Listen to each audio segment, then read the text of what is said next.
Good morning, everybody. I'm not sure if you can... Oh, yes, you can hear me now. Too well. My name is Nick Phillips. This is me. And I am chairing this session. Our first speaker is Malo Maleszka, a PhD student from Lyon University in France and holding a teaching certificate in literature.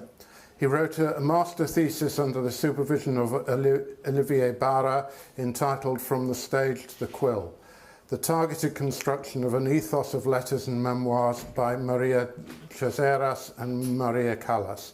He is now focusing on his thesis, Extending the Voice, Letters and Memoirs by French and Italian Female Opera Singers, from Giuditta Pasta to Maria Callas, under the supervision of Olivier Barra and Jeline Frigau Manning. Malo.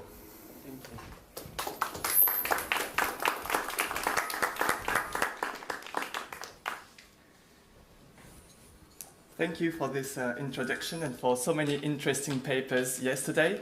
Thank you especially to Barbara Gentili for organizing all of this. Last year I came here to talk about the open letters by Maria Callas, studied from a literary perspective. And now I am a PhD student working on a much larger corpus, and I wish to present my research from a more methodological point of view. I have to say that preparing this paper has helped me understand better my own subject, so now I know if I'm stuck again, I'll come to you. Usually when I say the title of my thesis, the first things people ask is, what is the literary value of such writings? Are they good writers because they were singers, because they were actors, or because you love opera and, as we say, beauty lies in the eyes of the beholder? Well, all of that, of course. But reading and analyzing these papers by female opera singers from Giuditta Pasta to Maria Callas, with tools taken from the field of literary studies, require a precise method. The apprehension of the voice and its transcription into original text appears to be the best way to do so. I will present my work in 3 different and complementary approaches. First, I shall explain how I have been assembling the corpus. Then I will come back to my method based on theories by structuralists such as Barthes and Derrida, thus identifying the transposition of the singing voice into writing. Finally, I'll show you the research in action, or how the paper voices heard in letters and memoirs by female opera singers illustrate those principles. I have been working with 2 different literary forms, letters and memoirs, and with another form, a sort of hybrid between the 2, open letters, which were discussed last year. These forms offer numerous contrasts. Letters are majorly, but not only, private, while memoirs are written to be published. The first is most often written for a single recipient, while the second aims for a much broader audience, the one that usually comes to the opera house to listen to the singer.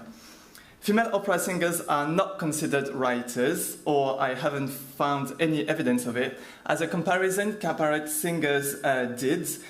Some of them were recognized writers, such as Odette Dulac and Georgette Leblanc, but mainly it's because they also wrote fiction.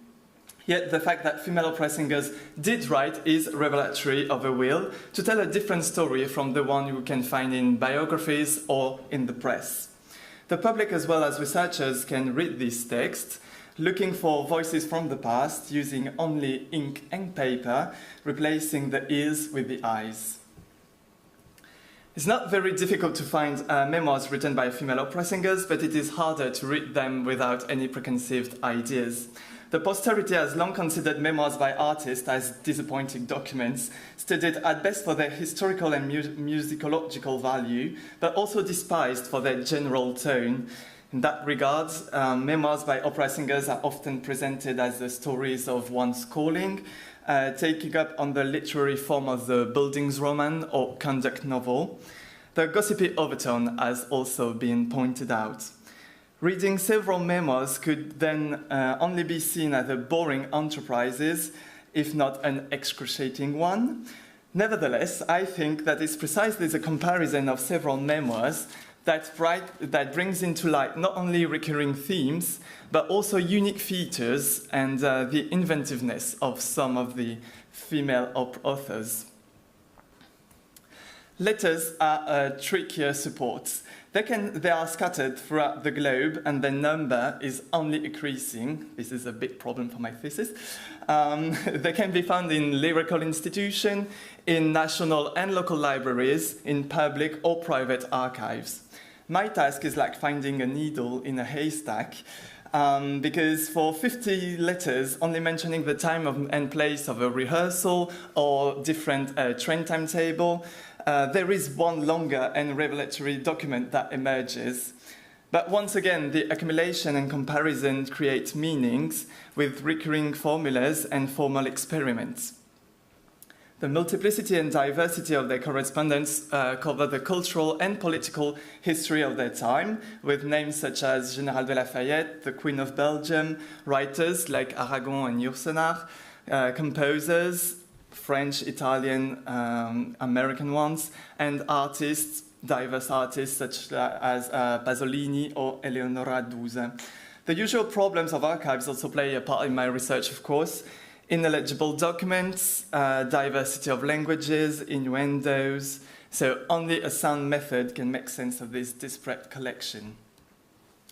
Last year, I presented the open letters written by Maria Callas, studying them as literary objects that took up on the argumentative matrix of the antique rhetoric. Now I want to study this broader corpus and find out how the voice we hear on stage has become silent, yet still noticeable. Letters and memoirs by female opera singers are considered as extension of the theatrical voice. Writing allows them to sing silently about life, on and off stage, both to their close inner circle and to their audience. To that extent, I think I found structuralist and French theorist ideas insightful. Among other subjects, they have studied interactions between self-consciousness, voice, and writing. For example, Barthes, the one on the left, thinks that writing is merely a description of the spoken language. Writing about oneself is a strategy of self-representation, in other words, a theatrical performance. A rather relevant notion if we think of female opera singers getting off the stage only to write about themselves, as it was impossible to truly leave the stage. But how should the voice be considered in this perspective? It is quite a paradox, because reading and writing don't necessarily involve speaking, let alone singing. Where is the voice gone, this most important aspect of a singer's art? To answer that question, I turn to the other man, Derrida, who disagrees with another philosopher called Husserl. For Husserl, the meaning of the world we experience comes directly to the mind, without any form of mediation. Derrida, on the contrary, thinks that our inner voice plays a significant part into translating what we perceive in the world into what we understand of it. According to him, the personal voice cannot be silenced. Other forms of expression, such as speaking, singing, or writing, give a substance perceptible to others to what we have interpreted from the world. The singer's body and her pen make it possible to render audible and comprehensible these signs conveyed by the voice, the inner voice, whether they take the form of a melody or of a more inner vision. Expressing this personal voice by singing and writing appears to be the shortest path from one heart to another, in keeping with that fantasy of the immediate, ineffable communication made possible by music or literature, which is in fact cannot be done without a medium or at least a form of mediation. If I were to qualify this statement, I would recall small differences between singing and writing for female opera singers. Indeed, their singing is an interpretation of an art composed by another, the composer, while their writing is brand new, so they go from interpretation to creation. But to that, we can also argue that some singers were also composers, such as the sisters Maria Malibran and Pauline Viardot, while others wrote singing manuals. Opera singers aren't stranger to creating on their own.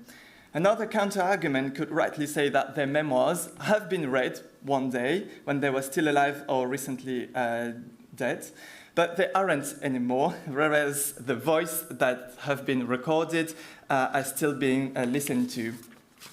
This is absolutely true, and I'm not trying to give this text an importance they shouldn't have. To me, they are supplements to the listening of the sung voice, not substitute.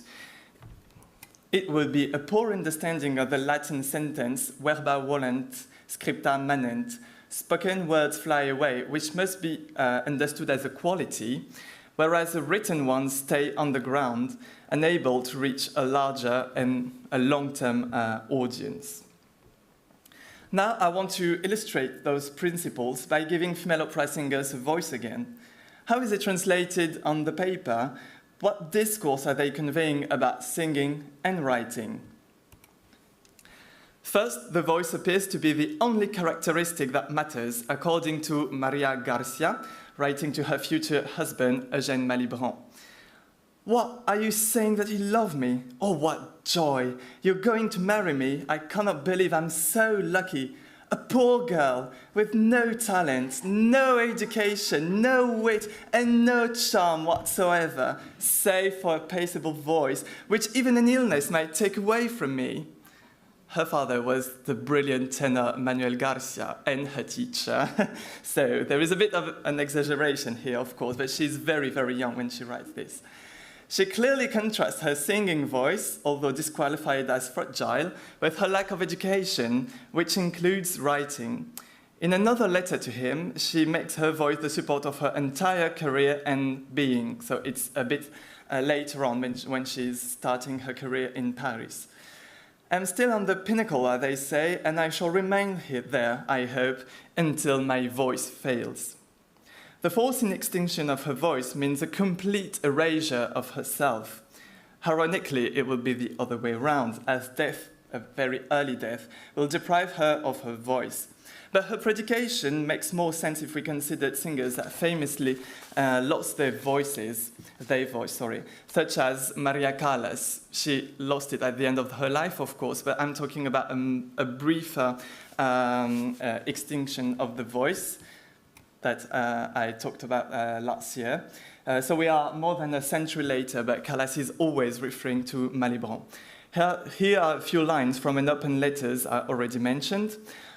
Oh, so this woman had managed to make her such a name for herself in the music world with nothing but her voice. Well, what could possibly be more amusing than crushing her and trampling her thoroughly, just at the moment when she's no longer had a voice to make herself heard or defend herself? What could be more witty than delivering the coup de grâce, as one does to a harmful creature that is already mortally wounded? I love the comparison with the harmful creature, especially because she always compared herself as the one riding a tiger. Just like Malibran, she conceived her voice as her unique and powerful weapon that helped her reach summits, but then abandoned her at the most crucial moment. This is about the Rome incident in 1958, where she is on stage performing Norma for the Italian president. She is losing her voice, and so she cut the performance at some point, and she refuses to go back on stage. And of course, the opera was so happy to have Maria Callas. They haven't planned to have an understudy, so the show had been cancelled, and then the press attacked her so much that she had to respond, but only with writing, because she hadn't, like she says, a voice to defend herself. Their writing also tried to make the voice audible to the reader. In her memoirs, Gemma Bellincioni describes a scene where another singer is screaming at her impresario and lover after having received a very hostile review about her performance. So these are the tale of the same performance, but two different nights. So on the first night, it's after the performance.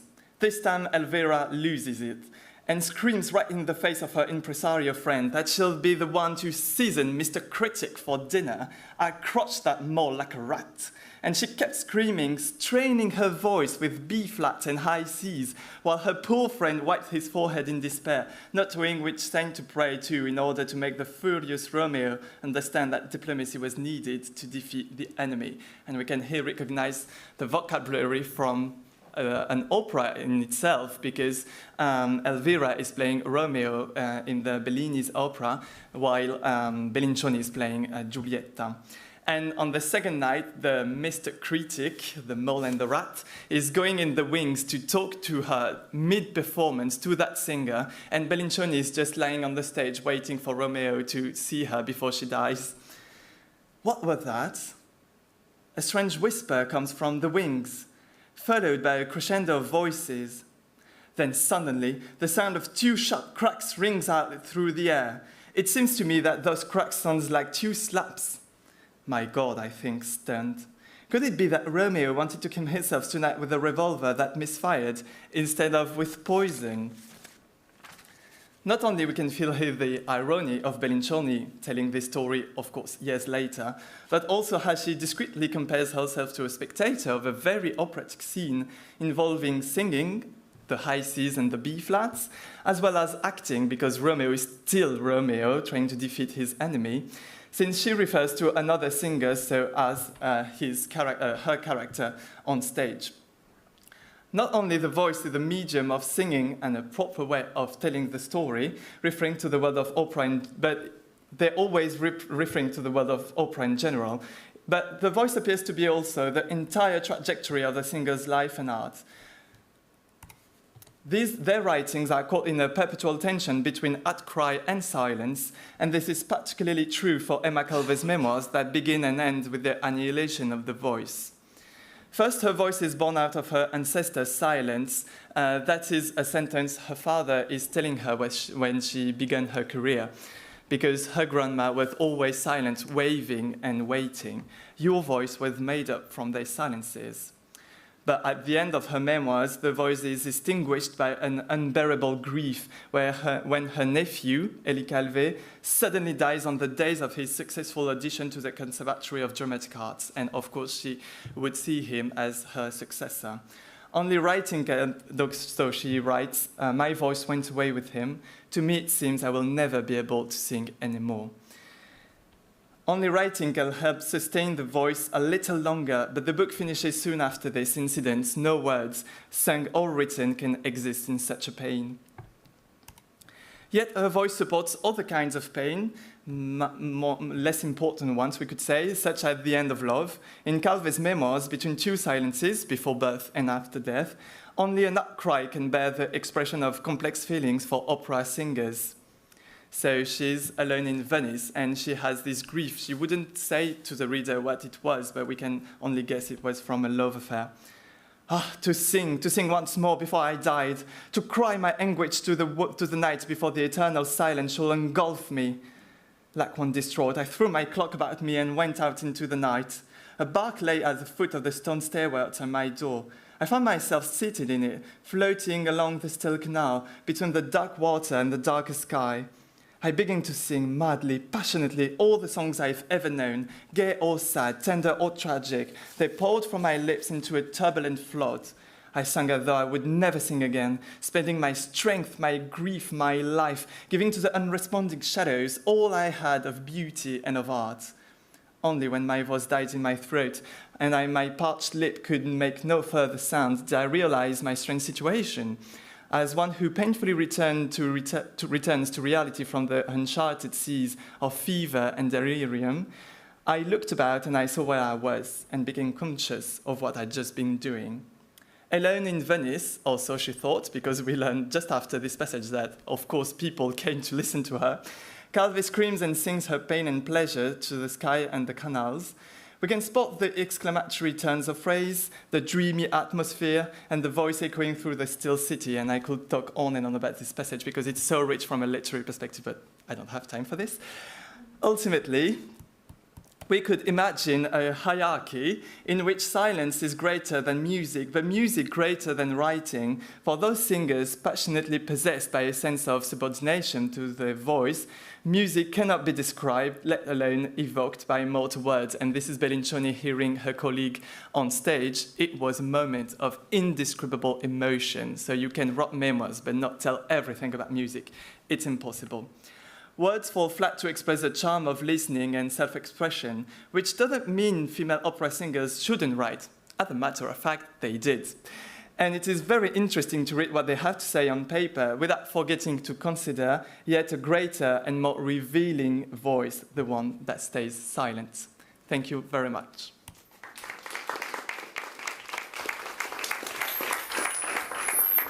Thank you. Okay, thank you very much. I can never think of the Jewel song from Faust without thinking of Bianca Castafiore from Tintin. Apologies, just a brief reflection. Our second speaker today is Ivan Ćurković, an associate professor at the University of Zagreb Academy of Music, where he has served as head of Department of Musicology.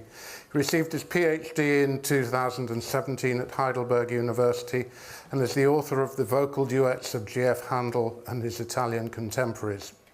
His research focuses on vocal music of the 18th century, with emphasis on Handel and his contemporaries, as well as historical and contemporary performance practice. He is a member of the network Music at Alpe Adria and of the management committee of the Costa Action, a new ecosystem of early music studies. Ivan. Could I have some assistance? I can't open my presentation. Yeah.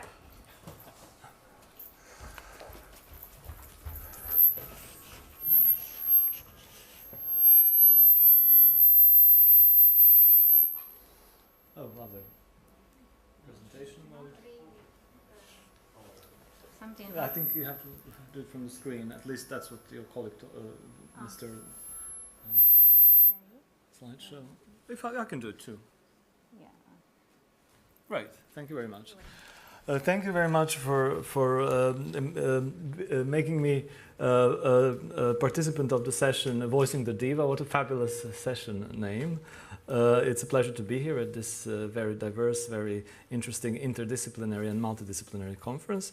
I'm going to talk to you about Dunja Vejzović, a mezzo-soprano or soprano that if you are not familiar with, I will present to you very briefly. So she was born in Zagreb and she started her training as a singer a little bit later than some of her peers. After having had some successful performances as a young singer, she went to Germany to have some further training, but also to get work. This was the height of the repertoire theater in Germany, so there were lots of jobs for international young singers. She was a member of the ensemble of Nuremberg Opera, where she had some breakthrough roles, first and foremost Venus in Tannhäuser, which in a way, in some of the narratives on her career, led to a career of Wagnerian singer, but we'll see if this really stands. What was even more important was the part of Kundry that she sang in Basel, not in her theater in Nuremberg, which led to invitations to Bayreuth, 3 years in a row, 78, 79, 80, and later on also to her collaboration with Herbert von Karajan, for whom she recorded the roles of Ortrud, Kundry, and Senta in The Flying Dutchman. She is also noted for working with innovative theatre directors such as Robert Wilson and Hans Neunfels. About the latter I'll be speaking today. And even though she started her career as a... Can you hear me, by the way? Even though she started her career as a mezzo-soprano, like many other mezzo-sopranos, she tried outreaches into the soprano repertory, especially in the 1980s, and not only or fully the Wagnerian dramatic soprano, but French and Italian repertory. What led to this investigation? Sources. Namely, she collected lots of bootleg and amateur recordings of her performances, posters and photos, but even more so concerts and opera programs and press clippings, reviews and interviews. And in 2024, I started working with a group of students on her collection, and we only covered the first 8 years, up to 1976. Luckily, one of my students who's on this picture, after he graduated, she hired him, together with another singer, and they finished cataloging and digitizing this collection. And the plan is for the Dunja Vejzović Interpretive or Visitor Center to open in September this year. As you can see on this photo, we worked in a very lovely location, in a very nice Zagreb villa, and she was present throughout, and as such this was also living memory, because she often told us anecdotes, and it really was an example of oral history. But my approach is more traditional. I'm basing this research on the reading of press clippings, on the investigation of opera programs, and on some of the published interviews. She didn't write letters. She has a couple of interviews published, and it always depended on the interlocutor to sort of get information out of her. She's not a very extrovert person in that sense. For my investigation of her career, the German Fächer are very important, but I will try to resume this summarize this very quickly. I had a look at Croatian or Yugoslavian, from that point, sources, and Rudolf Kleiber's Handbuch der Oper as the manual that is still used today, at least its newer editions, in the German Opera House to hire singers to cast certain parts. I examined all these categories, they're numerous. And here on the slides you can see some of the sources. It was Nikola Cvejić, a professor of singing from Belgrade, whose manual is often used, and also Ivo Lotka Kalinski, who was a professor in Zagreb. And especially Lotka Kalinski, which sort of makes sense, is based on the German model more so than an Italian model or any other model of Fächer. And it can be established that the parts that Dunja Vejzović sang are mainly in the dramatic mezzo-soprano Fach, with some excursions into lyric mezzo-soprano.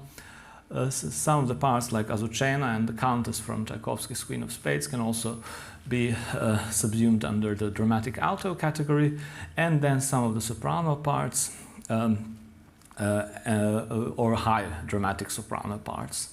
These are Wagnerian mostly. Dunja Vejzović herself was never, of course, as all mezzo-sopranos trying to transition into soprano, fond of the Fächer system. She says that, there's a quote, a living person cannot be confined to a Fach, which means a box. But she also didn't like to be confined as a Wagnerian. She resisted the label of the Wagnerian, although in some stages of her career she could have accepted all the invitations, and she did accept many invitations to sing Kundry, but she wanted to sing more, and especially she wanted to sing more Verdi. Yes, here is a quote by Lotka Kalinski, but I will skip this part, mainly because this is an audience very familiar with these problems, with the definition of Fach. There are also some people who contest this system. What's important is that basically it helps for opera directors to cast certain parts, and it also helps singers to specialize in some parts. And we were also talking to Richard yesterday about how some singers want to be identified with their Fach and some maybe don't. Yes, I had a statistical overview of her parts in the entirety of the career, and dramatic mezzo-soprano is the most of the parts she sang. Dramatic mezzo-soprano is the most frequent Fach. Okay, let's move on to her career in Nuremberg, the main subject of my study. Germany in the 1970s was, as I said, a mecca of repertoire opera theatre, but a smaller opera house like Nuremberg meant that a singer like Dunja Vejzović, at the beginning of her career especially, would sing a wide array of parts. And this is visible in her early repertoire. Also, coincidentally, Nuremberg was an opera house that was more experimental when it comes to the theatrical side of things. So it employed some of the young generation of Regietheater, or the directors who later on built some of them international, some of them more German careers. And often it was their first productions, for example, with Hans Neuenfels and his production of Il Trovatore. And also, Dunja Vejzović spoke very fondly of these directors, and as we shall see, said that they had a decisive role for her development. Here's a table of the parts that I examined in this research. I focused on the period from 1971 to 1975, because already by 1975 things began to transform and take a certain direction. And you can see the parts I focused on. So Fenena, Carmen, Venus. I'm not going to talk a lot about Rosina, although there are some positive reviews of her singing in the Lyricor Coloratura mezzo faci. Clytemnestra, Azucena, and then I focused on two smaller parts in 1975 that were clearly portrayed very differently with the experience of Azucena and some of the former parts. Yes, later she sang also Alban Berg, Marie in Wozzeck, and Lulu, Countess Geschwitz in Lulu, and she was also fond of 20th century music, but I will leave this out of consideration for now. Okay, so Fenena in Verdi's Nabucco is a part that was maybe the first one that received nuanced reviews. As I read all these reviews published in Germany, there were some very positive reviews of Orfeo, for example, from Gluck's Orfeo and Euridice, but this was the first part that had conflicting opinions. So some critics praised the full-bodied and resonant voice, and this is clear, this is obvious, it's a big voice, it's a powerful voice. But some criticized the lack of subtlety, both in terms of musicianship and in terms of the acting, and this problem with the acting is visible up to 74, really. In 1977, she did portray the role of Fenena in Mannheim, and the reviews were more positive, so something seems to have improved. And because of Fenena being, in terms of Fächer, slightly a role that is neither nor, the reviews also describe her differently. So, for example, one of the reviewers described her as a soprano, having heard her only in this role. Clytemnestra is a more interesting case. It divided critical opinion. Some praised her voice. Voice of steel is another formulation that appears at this time and later on is frequently encountered. And some claim that the demands of this role are simply too high. But there was one reviewer who did praise her acting, saying that she at least partially hinted at the fracture of a broken existence. And you can see in these few photos that there is something about this part that did suit her, it being a villain, it seems. Also, she, in her recollections, she wrote about that even though she wasn't satisfied with this part, how she portrayed it, she did, and she wasn't even convinced about it. She didn't really understand it. Because this was in Nuremberg Opera, and Martha Mödel, a famous Wagnerian soprano, is from Nuremberg. She was present at the time at the Opera House at a round table, and she gave Dunja Vejzović a couple of lessons, and this may have been an important formative experience for her, not for this role that she didn't really return to ever again, but later on in taking up Wagnerian and more dramatic parts in the German repertoire. When I spoke about this paper with a colleague from Zagreb, a professor of singing, Dunja Vejzović also taught there, but she's retired now. She said that she was very surprised that Dunja Vejzović sang the part of Carmen, and I found that interesting. And here the reviews are really get very different in these three different productions. In Nuremberg, she sang in a revival, so it wasn't a premiere, it was a very old-fashioned production, and already critics at that time seem to have been a little bit fed up with these old-fashioned park and bark style productions, and they criticized her stiff stage presence. There isn't a lot of, not a lot is written about the actual singing in 1972, but then Vejzović was invited to Zagreb as a guest soloist in a local production of Carmen, and even though of course, some critics, for example, Jagoda Martinčević, you can see from the beginning that she is an advocate. So she made an issue of writing positively. Some other reviewers were more ambivalent. What is definite that she wasn't comfortable in this stereotypical acting, according to some reviews. That was probably part of that production. In 2 years later, in Bremen, and this is already after a huge, seemingly huge transformation in the reception of her singing, it became more interesting. I will quote this: "A typical example of how the multi-layered character of Carmen can be emphasized and nuanced in different ways without distorting her persona. Dunja Vejzović does not superficially turn her into an unusual sexy Carmen. Instead, she portrays a stark yet simultaneously instinctual woman who does not offer herself superficially but succeeds in intertwining the pride and mystique of a foreign race into a fascination that lures men." So Carmen the foreigner, it seems. And she was, in a way, she was a foreigner in Germany.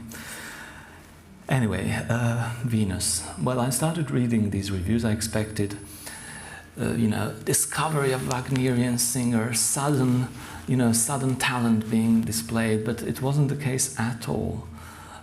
These early reviews of Venus are also ambivalent.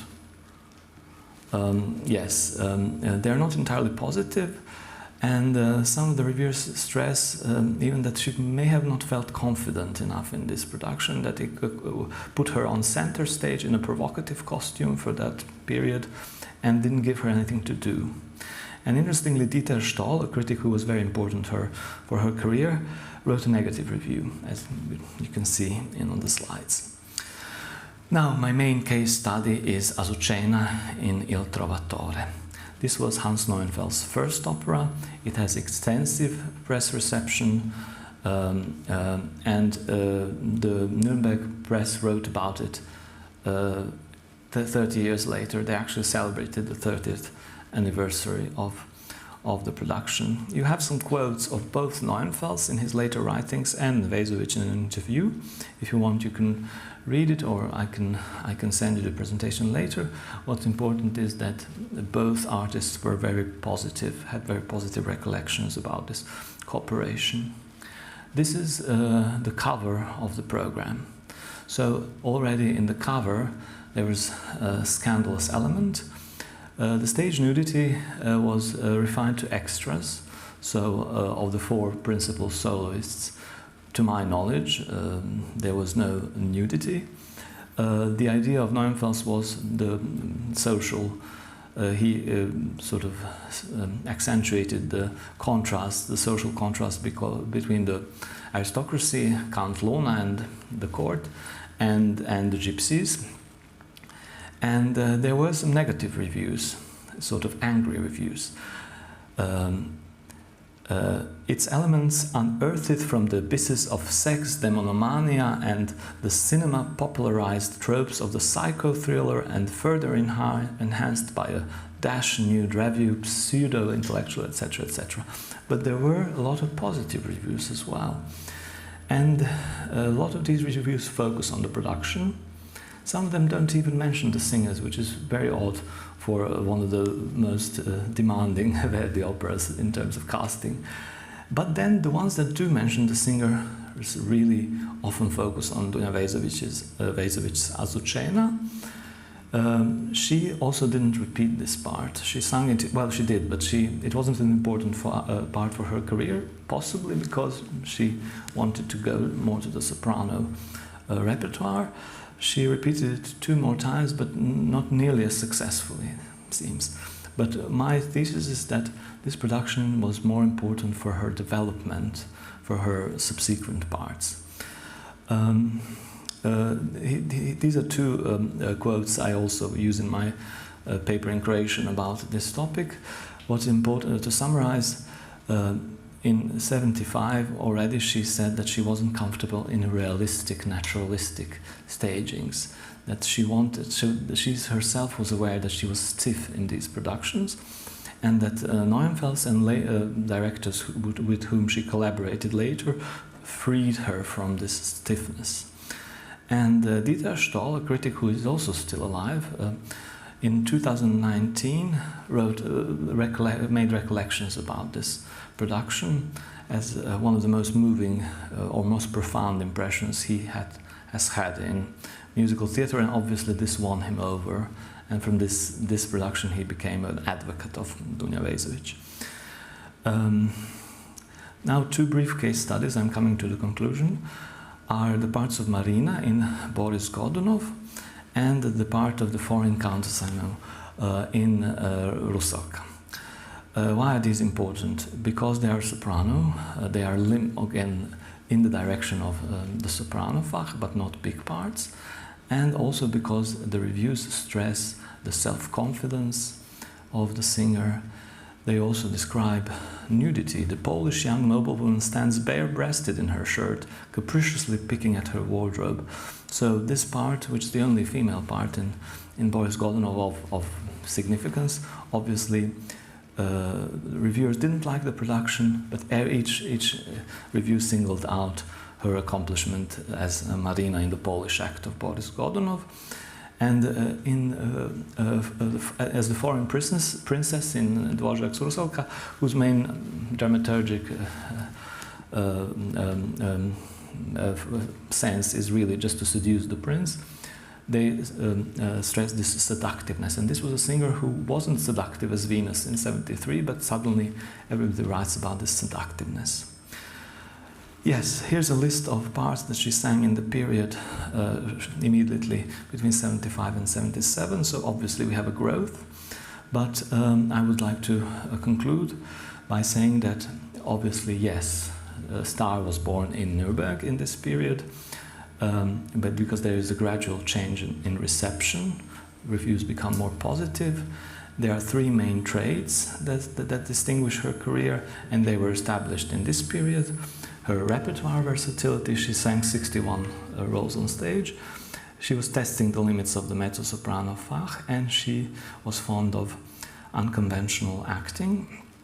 The voice is described as heavy metallic, but these connotations move from negative to positive. There is a sense of liberation with the help of Regietheater, and obviously Azucena was a part that was a turning point in her career. I'm aware that we've exceeded the time, but these roles have not been recorded. So if you wanted to hear just a little bit of her voice, we could listen to 30 seconds maybe of a video clip, if that's all right. Yeah. Okay.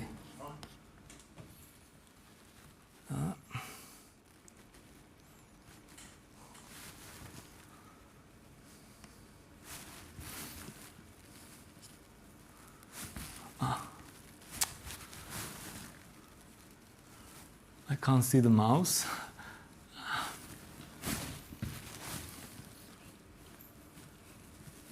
Could someone help me? I need to scroll down, but if you can't scroll down, then just you've closed it now. Sorry. It's not there. The gentleman told me to click on it, and because that's better. This one. Oh, good, good. Okay, this just to get you an idea. This is her as Kundry in Robert Wilson's production. Maybe just.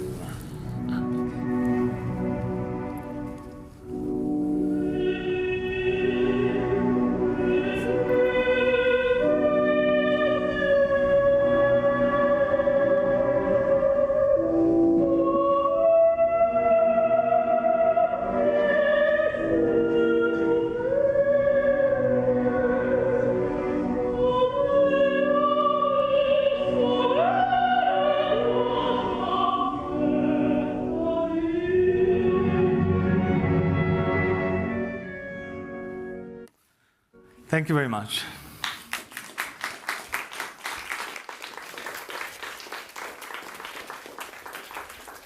Thank you, Ivan. Let's now have 5 minutes to discuss the two presentations, and then I will open it up to questions in about 5 minutes' time.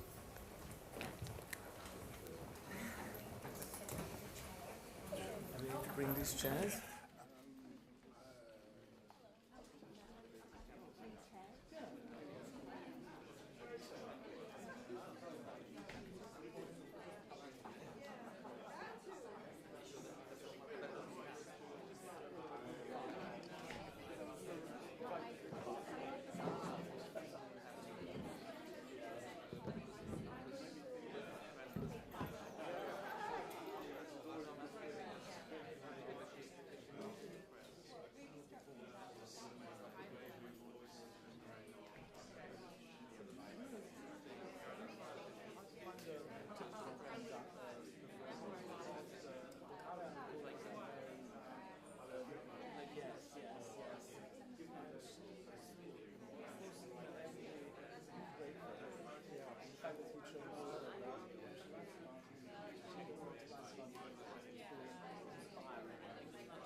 Ladies and gentlemen, we've come to the end of our 5 minutes.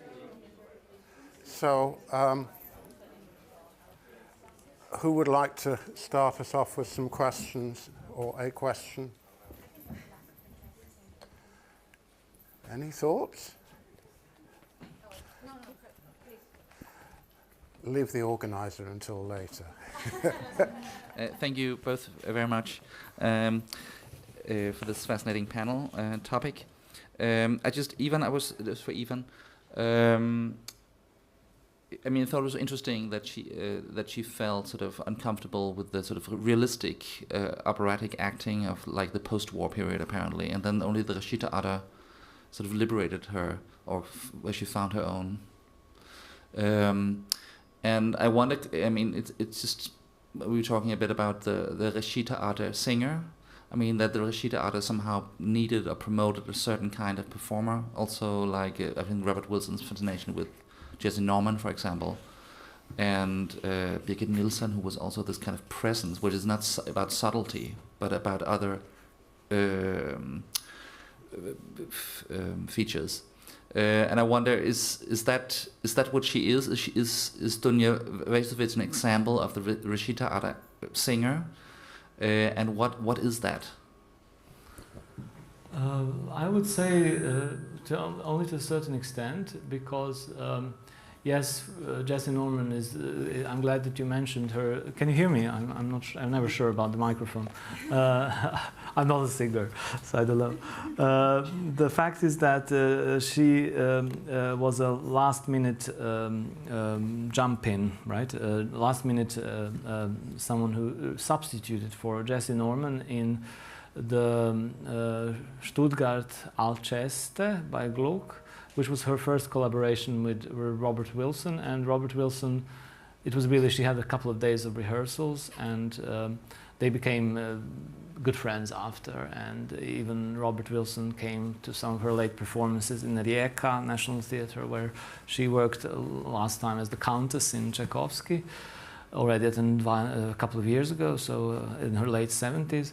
But I think it was I wouldn't call her a Regie Theater singer, because the number of collaborators with whom she really liked working wasn't that wide. We were just talking about Karajan also, Karajan was, of course, a great opportunity and great for her career, but when she mentions conductors that she really enjoyed working with, it is not Karajan, it is more like Christoph Eschenbach and some other conductors. So it was really individual, and she also sang a lot of lead. So I think there was this musical curiosity, definitely, sing more, sing different things, also 20th century operas. This I Can Do Everything, which has its criticism also in some later development of opera practice in the era of specialization. But I think it depends on it is personal relationships as well that are of key importance. Another question over there?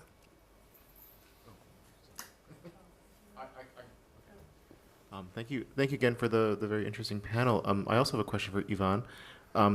You talked about this tension between Fach and roles and boxes and such, and I wonder to what extent it seems to me like what the singer thought she could do was based on what the critics enabled her to do. So in a way, the critics were very much controlling or shaping the way her career developed, and somehow, you know, at first they thought she was not seductive enough, and then later she is somehow passed the test and has gained their favor. And it's interesting to see, especially in that period, how important or how powerful the voices of the critics were in shaping a young, sort of vulnerable singer's career, more perhaps than anything else. And I wonder if you could speak to, you know, how maybe a bit more about that, or also maybe how that compares perhaps today to the way critics are shaping people's careers or not shaping them, perhaps. Yes, definitely more than today. The number of reviews and the reviews also of revivals. So something didn't have to be a premiere to be revived. There could be a new cast of singers, a revival of an old Carmen, and it would still get reviewed. The reviews were short, but for a relatively smaller town like Nuremberg, there was a lot written. And what I would like to investigate, I haven't done it yet, is the background of these critics. I wonder sometimes if they were more theater critics than music critics. Whether there was even a chance. I remember when I was living in Heidelberg, you know, a critic wouldn't come up to Heidelberg for a performance of Verdi or Rossini, but they would come from Wolfgang Riem. So a smaller opera house could attract the press that wasn't local, by having something, not something that wasn't part of the canon on the repertoire. So in this sense, this Azucena was obviously something that everyone wanted to see what the fuss is about, at least, you know, what the scandal, why is it a scandal. So it definitely probably brought more press than a relatively, yes. And Openwelt wrote about, so there's two Openwelt only articles, even though she later on worked with Karajan, but it was these early productions that featured in Openwelt. So yes, the theatrical aspect of it should be investigated as well. If I may, there is also in the memoirs, you can see that it's kind of and in the open letters, a kind of wrestling between the critic and the singers. We can see with the two slaps to Mr. Critic, and then the next day, I haven't talked about that, but he wrote a beautiful critic about this person. He was criticizing so much. And Callas with her open letters. So yes, I think the judgment of the critic is very, very important to them, and I think we can see that thing, Barbara, you did it too from the scrapbooks. We can see that they're collecting critics, and not only the good ones, also the bad ones, because I think they would learn a lot with the bad reviews. Yes, there are also lots of bad reviews, yeah. And we were first surprised, but it says a lot about someone being confident enough to keep bad reviews. It really, I think what your paper also showed is that it's much more multifaceted than what people expect. People are probably prejudiced about these sources, thinking that they'll be uninteresting, but they're actually very complex testimonies. Question over there at the back. I'll try to keep it short. Annelies, by the way, Annelies Andries. I was interested in the way that you're both talking about ways that they seem to want to get some control over the legacies. And I wonder if you could speak a little bit to that also with the fact that she's actually hiring people to archive all of the materials, but also why are these singers so interested in creating memoirs and what kind of legacies are they trying to create? Yeah, this is unorthodox, I agree, but there aren't any institutions that would do this for Dunja Vejzović or any of the singers. I mean, the most comparable example is not in terms of versatility at all, but in terms of international career is another mezzo, maybe more like a little bit deeper. Ruža Pospišil-Baldani, who sang a lot of Carmen, who was an important Carmen at the Met, and her collection is also at home. It's probably a much smaller collection because she didn't collect everything. But yes, this even had some negative reactions. I don't want to get too personal now, but yes, some people are not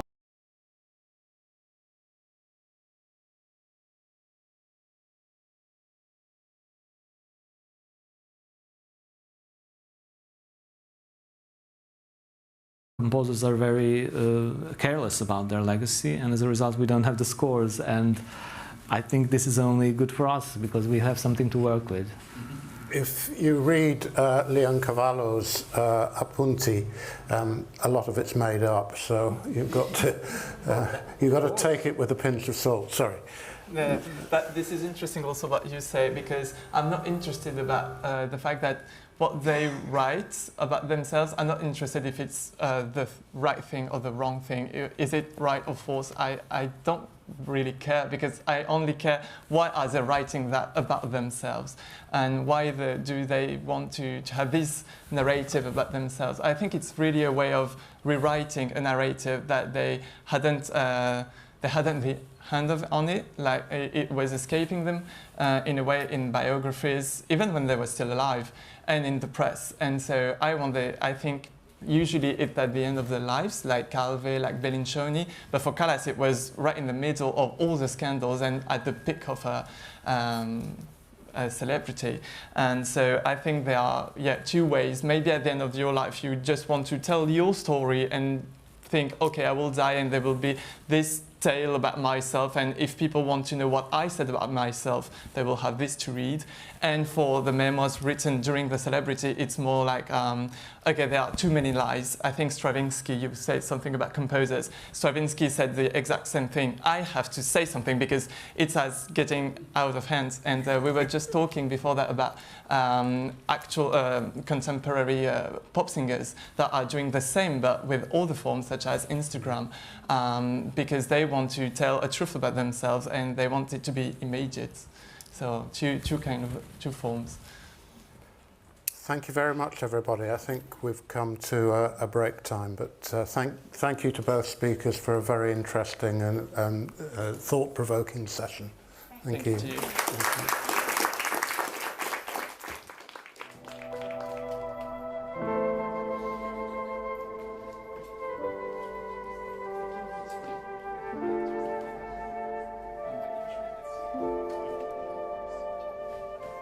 you.